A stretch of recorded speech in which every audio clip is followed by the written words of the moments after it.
You live in Miami. This is the hot spot for chicks. Oh, I want a bag. I want this. I need to have. I'll give you a story. I went out with a girl. We went to a restaurant in Miami. I got there. Our reservation was at 9.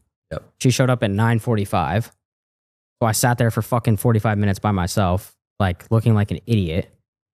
She's bad. She sits down, and the first thing she says is, "Could we get a bottle of Dom?" to the waiter. So I don't want to look like the guy that's doesn't have the money. So I said, "Fuck it, bring it."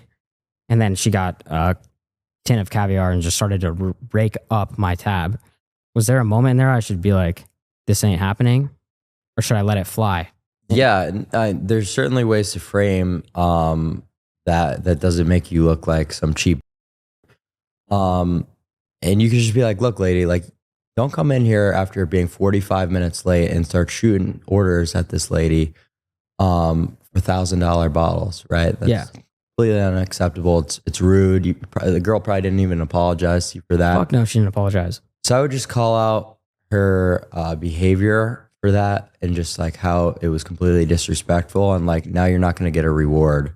Yeah, so am I sacrificing? There's no chance I'm going to get laid if I start calling her out, but you think it's better to just call her out and like... Probably more of a chance that you get laid. Really? How do you figure that? Because it actually shows you got a pair of balls, you know? I would say that based on that story that I heard there, it seems like she intentionally went in there to just... Run on my tab? Yeah. Well, you want to hear the worst part? What's that? It didn't go down. She stayed over. Didn't happen. And then I woke up and she was rocking... I had a Van Cleef at the time, which I don't suggest men wear. I had a Van Cleef bracelet and she's wearing it. And she went downstairs, got her Uber, and dipped with it. Jesus. I mean, do you still have her name? Yeah. How much was the bracelet? It was a Fugazi, bro. Yeah. She thought she walked out with a dub, and little does she know that a couple $100. Okay, well, there you go. So it's a dub for me, right? Yeah, I would say that's a dub for you, and that should teach you, and hopefully you learned your lesson from that. I would probably not do a lot of these dinner reservations, like these flexi Miami things. I don't really think go over well for a lot of guys. I think that you should try to be organically meeting women still in Miami, because what are you not going to do?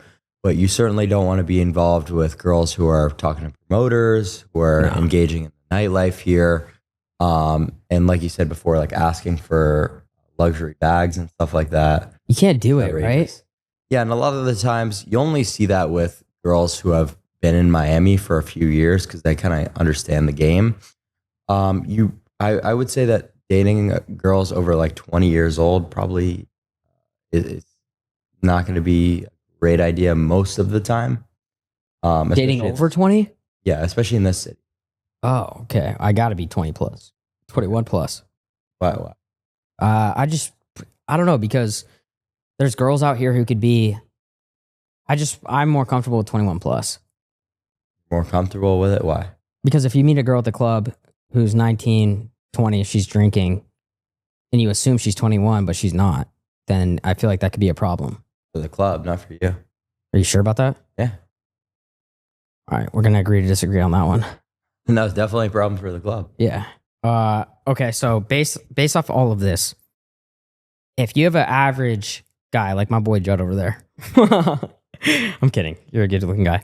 If you have an average guy who doesn't have the looks or status, are they completely fucked? Yeah, and today's society, absolutely, right? We take a look at all these dating statistics. It's like the bottom 80% of women going for the top 20% of men. So if you're falling outside of that top percentile, then you're essentially fucked. Right? Yeah. There's this huge purgatory zone where even average to above average guys are not getting laid. They're not going on dates, and it's kind of ruining society in a lot of regards, because